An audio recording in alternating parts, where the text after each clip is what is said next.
Sorry, I was sitting there looking at that. I didn't know it was going to cut off like that, but yeah, it cut off. And I like seeing that visualization.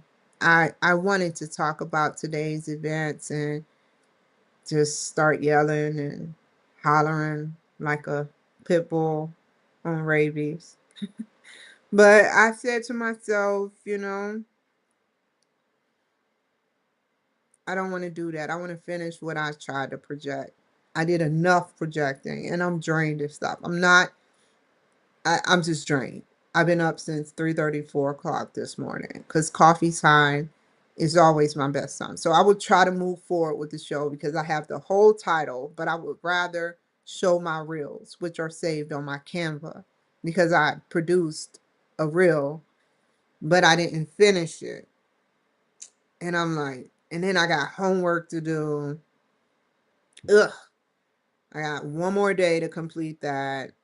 And all these traumatic events that just leads me to not even wanting to even talk about anything. And no, I'm not saddened by my life as an alone Black African American. I'm actually excited for the future. Every day that goes by, I am excited for the future. Sometimes when I think and you hear alone, people get super sobbed and quiet. The only thing I can think about is my dental hygiene. And it's just sad that these doctors played me and I have to push through it because if I don't, I have many other things to do. And he knows it's wrecking my brain. But the difference between me and him is that he has clients, if he does take clients, that he has to attend to. So he don't have the whole day to sit up there and do what I do. I have the whole day to make moves. And it's just sat in my heart. So I'm going to try to speak off script because I know what I wrote without getting super duper crazy. I went to the Secretary of State. What did I do first? I went to my appointment. Everything, I'll just let it pass. Everything went well. I'll let that one slip pass and get it adjusted later. But there was a wrong address after I sat up there and told her the right address, which was East Fairview, which is heavily monitored. You would have to be the dumbest person to risk your license to produce some fake pills for me. So I am putting my trust because people get caught all the time doing stupid shit for people. And if you don't want to do that. But you send me to U Stick Road after I completely told you on a recorded phone, Fairview. But you're being you, white lady.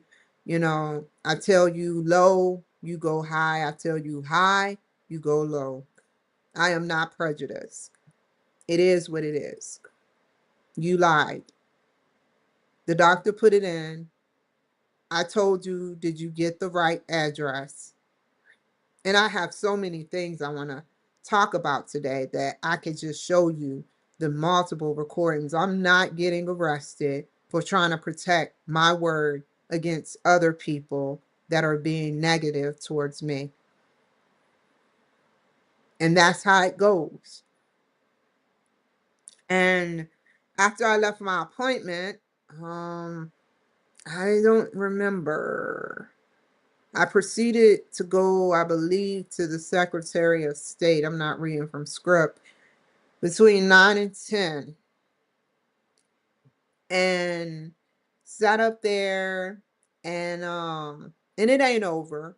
It ain't over because if you want to start trouble and make me leave doubt for me to go to a totally different prescription place, I'm just going to tell the doctor. You want to start trouble with me, I gladly go somewhere else. Stop trying to make my mind leave doubt, white lady, for your friends. So now You're already heavily watched. Now you're going to be even more heavily watched. So intercept them. Tell them it was a simple mistake when I call tomorrow, or even go by there recording to see what your lame excuse is going to be for lying to me. So, anyway, like I was saying, so I proceeded to go to the Secretary of State because I wanted my write-in candidacy withdrawn. I wrote one lady, Trump, and Bill, Brian, Brandon Gilson, or Gil, so I don't remember your name. I hardly even watch you, but I watch you enough. And you talk a lot of, as a white politician, a good white man, about white supremacy, right? That's all you do, is talk about white supremacy and how it disgusts you. It disgusts me too. And it's more powerful for you to talk about it than me, because you're white. So you must get targeted more than I do. And I hate to say that. It's funny but true. You're putting white people out there for being a white supremacist. And they don't want to confirm or deny their clearancy. But when I do it, I get detained. So I walk in there and I made one email, or probably multiple ones, but they just wanted to show me one correspondence to cover their ass. And I told them I wanted to do a write-in, like I told you guys, because I wanted to put in my paper so it can be public record of the smear campaign of me getting detained twice illegally. I don't care how my behavior was. I am bipolar. You're not going to play this game with me. And I know they got panic buttons wherever. And I didn't learn just because the police were called on a panic button at the VA, because I don't care about that. What I care about is the fact that I'm not trying to go to jail for them all ganging up on me as white people in dominant areas, especially at a governor's building. So I did my due diligence to make my thoughts and comments known. And I'm going to move further with this project because I've sent. Okay, let me explain the whole story. At first, I went to this one white guy that was sitting up front. He went back. He got two ladies that I know were willing to push a panic button at any moment and give their friends. He probably was either the innocent one or the accomplice to them two white ladies. And so, and this sounds racist, but I'm just doing what a police officer do. Call them by their name and genders. That's all. This is not racist. I'm not a racist woman. I'm just calling out certain white supremacists. That's all. Like Brandon does. And Charlie Kirk did. And Trump does. And so she comes out of nowhere. This older white lady talking about, she didn't say who I was. I don't even think she looked up anything. She's like, oh, we have one court. And before she even stepped out, I started observing the room, what I can take to get through to any male, because I don't trust nothing they say no more. So I picked up two cards,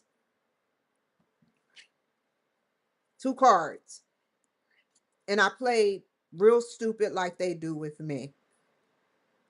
But I let it be known my intentions, because I knew it wasn't going to be easy. And I was waiting to see which one was going to come clean and start acting stupid. And the same lady that I wrote,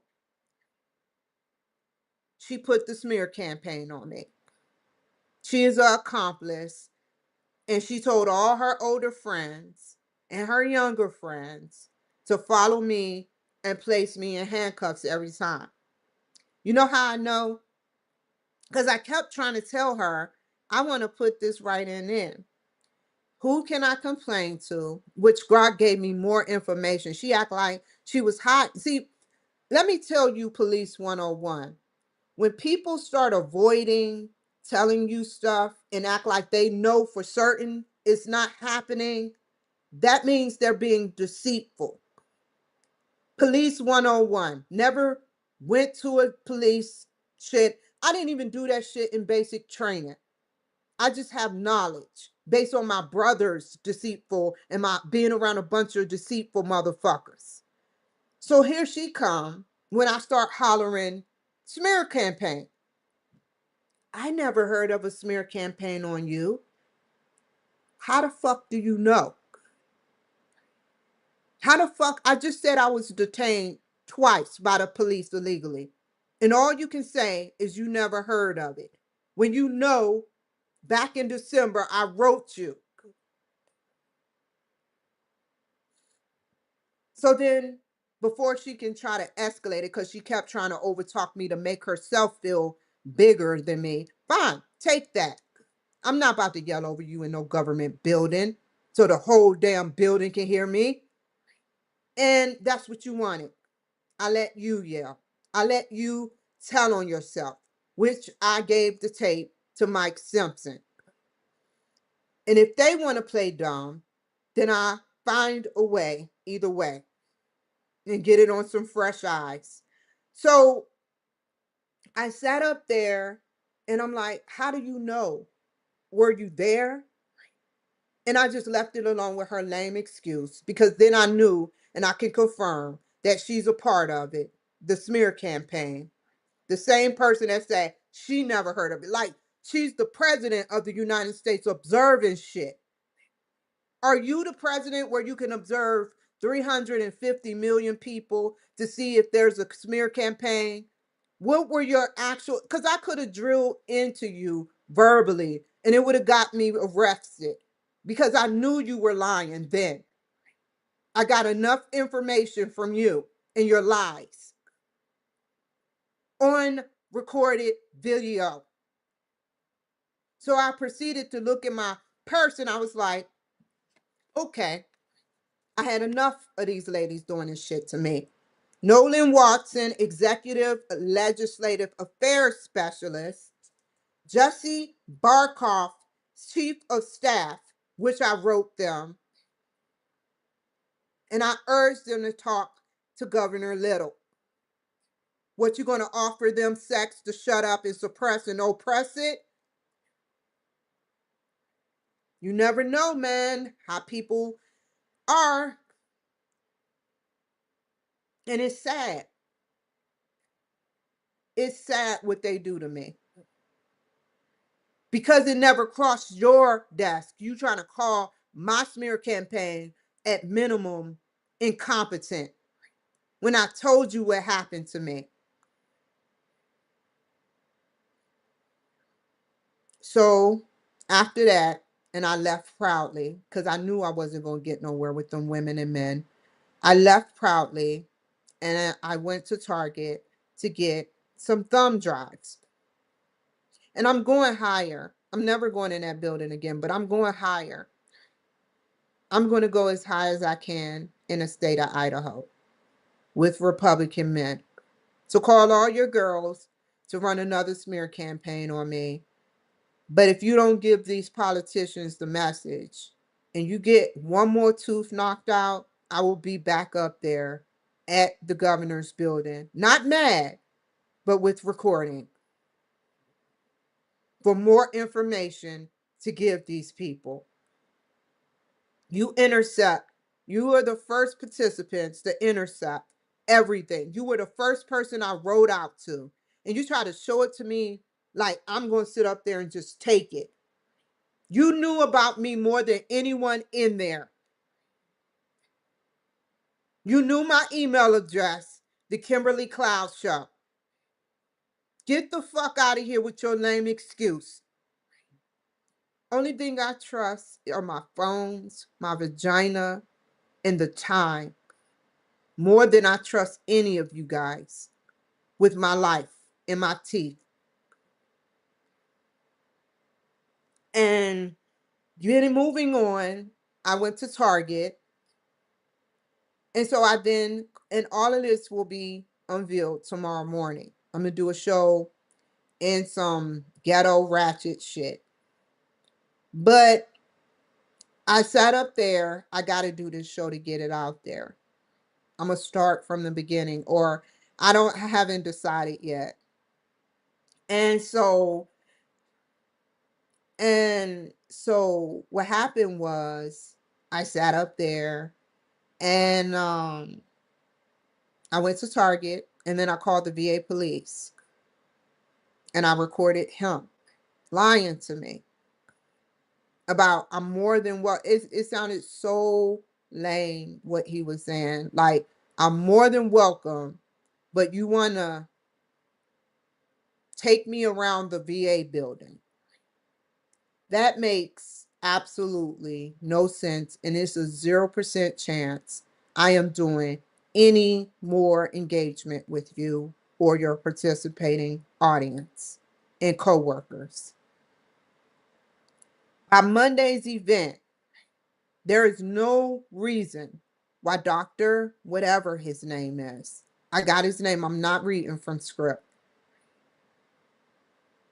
is participating in fucking my teeth up for pussy.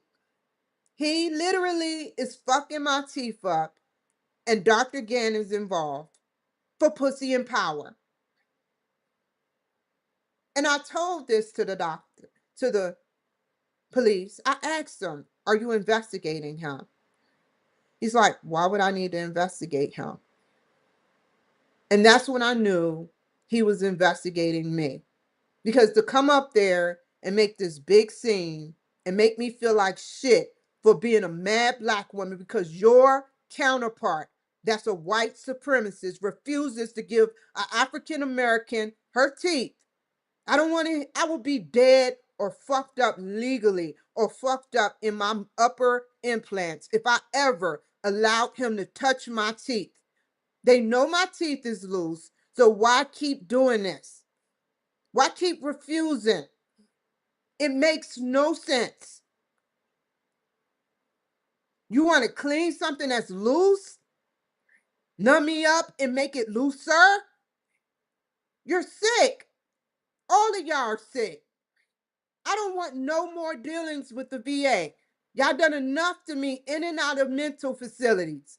Heightened sensitivity, exacerbating symptoms. I don't want nothing to do with y'all. Just pay for my dental care and stop intercepting my dental clinics. I will find another one. I am sick of you doing this to me.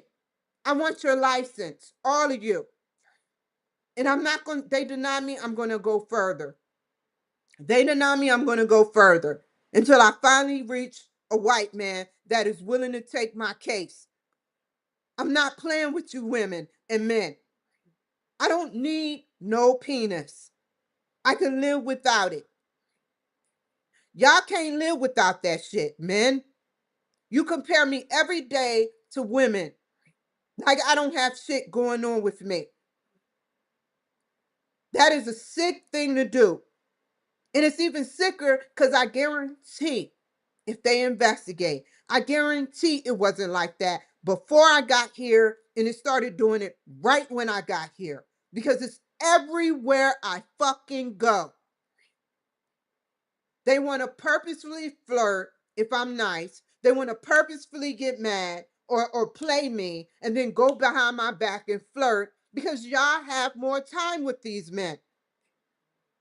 I'm not going to sweat no man. It ain't that serious.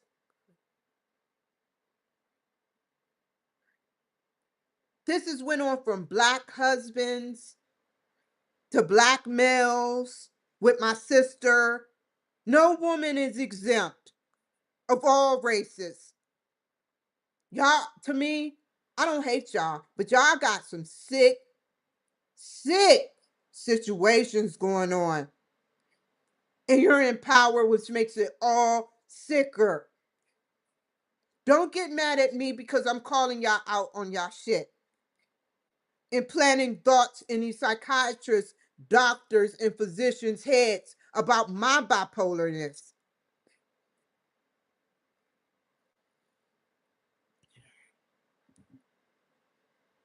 But it's cool. I no longer want to be affiliated with the police because I kept myself safe. I kept myself safe. Y'all don't do nothing for me. I keep my damn self safe. I barely even really want to sleep, but I'm tired. But I can hear every noise. I'm never fully asleep. I don't even dream. I don't even allow myself to get that tired because you're not going to help. I walk out there with no vehicle. The only vehicle I ever saw in my fucking facility was the one coming to detain me. I keep myself safe. And it's no different than someone with a gun protecting their home. Don't you ever say I'm gravely disabled and I don't deserve to have a knife or some mace on me, knowing I'm alone. As long as I don't bring it into no government building, which I'm going to start restricting myself from, there's a 0% chance I'm going to the VA. But I have to deal with Ada County courthouse. So it's no way I'm bringing a knife. There's no way I'm bringing mace. Nothing. 0% chance I'm doing marijuana again.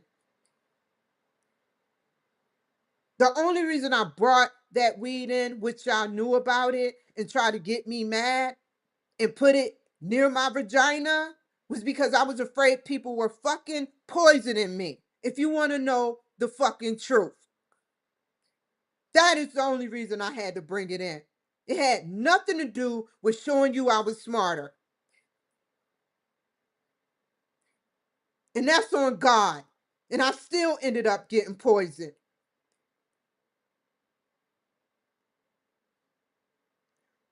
That's all you say is you think I think I'm smarter. It is not about that. It has never been about that. I keep myself safe. None of y'all do nothing for me. You fucking monitor me in these unmarked cars with no warrant, no valid reason. I never go to Ontario no more. I haven't given no inkling I want. And if I did, so what? I'm not coming back with that shit. Just monitor that. But you want to exacerbate my mental health and make me feel threatened like someone is always watching and following. That's not normal. That's not what police officers do. Therefore, you're corrupted here. And I don't fuck with corrupted officers.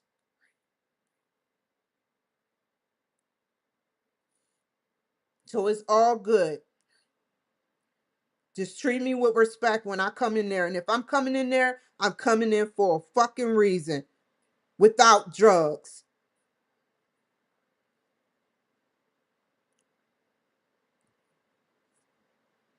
And it's cool. It is cool. You don't have to worry about that. I'm not even going to give you a chance to even arrest me. Moving on.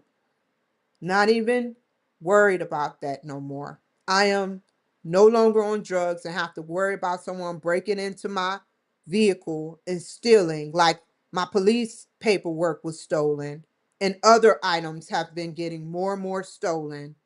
I don't have to worry about that no more because I'm just going to keep my shit on me with back pain, with chest pain. I don't care. I'm not going to give you a chance to steal my laptop anymore.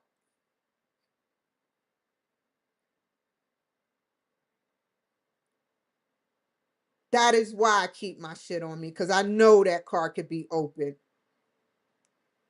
For all I know, there's a camera in it, or a sensor, or a monitor, or something that can monitor what streets I'm on.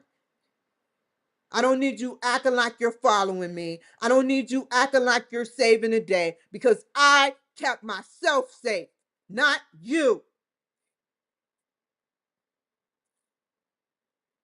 And so I sat up there And once I'm going to go to the Board of Professional Counseling, I'm going to go everywhere tomorrow, keeping my self safe, keeping myself safe.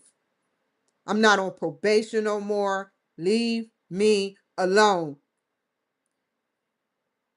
And that is what I'm going to say today. Because tomorrow morning, when I get on here, if I'm still alive, because I know how these doctors think, I'm showing every tape. I recorded every officer and everybody on it. If I said I wasn't recording, I'm not recording until you give me a reason. And that's how my life is going to be while I'm here until I move. This is important. I'm no longer moving to Florida. I see how crazy socialism or whatever that shit is. I don't have time for that sick woman trying to put charges on me or any black person trying to work behind Trump back to do fucked up shit to me. I'm not moving to Florida. I'm going to choose the place when the time is right and never tell not one soul. I will be on Starlink so no one would know. No one unless I tell someone. I'm not calling nowhere. I'm just going to be strictly emails. Take care. But I'm going to warn you, crime is about to skyrocket in Florida. It's going to be more corrupt officers on the force. They're going to try to avoid crime at all costs for their job to be easier. It's going to be terrible.